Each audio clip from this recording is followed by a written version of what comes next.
Salutare, dragii mei! Astăzi vreau să vă arăt cum prepar eu o băutură din aloe. Este vorba despre acel gel care îl găsiți chiar și în comerț sau acel ceai de aloe. Eu o să vă arăt cum îl prepar eu în condiții de casă. Pentru aceasta avem nevoie, desigur, de aloe vera care să fie mai matură de 2 ani. Acum vreau să vă arăt că frunza trebuie să fie tăiată cât mai de la bază. Este foarte important.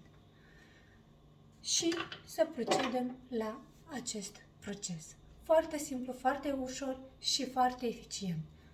Așa, avem nevoie de acest gel, care deja eu l-am spălat și l-am strecurat așa, prin acesta. Mai avem nevoie de 2 linguri de miere de albină. Să pun 2 linguri de miere de albine. Mai avem nevoie și de o lămâie, care l-am strecurat prin acesta. Adăugăm sucul de lămâie. Agităm puțin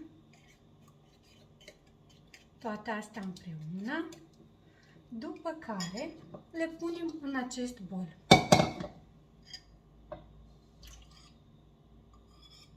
Și acum avem nevoie de apă fiartă.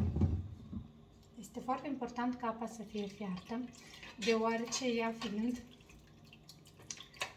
fiartă și călduță, înmoaie un pic acest gel, această pulpă și nu vine atât de gelatinos.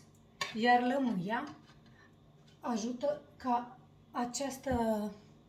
acest gel să fie mai moale.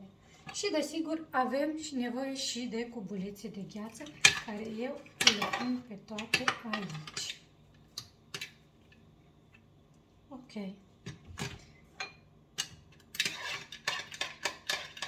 Agităm. Acum vreau să pun acest gel într-un ulcior.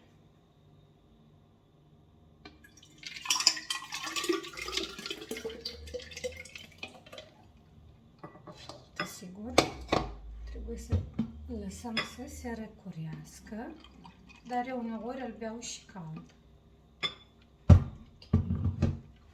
Și acum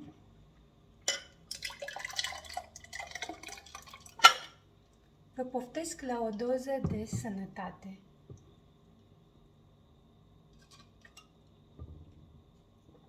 Este foarte bun. Cred că fiecare din noi avem această stare de oboseală, suntem epuizați după muncă și să folosim un pahar din acesta ajută foarte mult. Toți știu că aloea este folosită atât pentru uz intern cât și pentru uz extern. În intern pentru diverse boli, iar pentru uz extern pentru cosmetică. Și eu mai am aici, dar o să vă arăt altă dată, o mască de față, o folosesc și la masca de păr, care tot o pun fac cubulețe de gheață și când suntem obosiți de la muncă, după o tură obositoare, ne dăm puțin cu acest gel și ne trece oboseala. Devenim mai fresh. Să aveți o zi bună!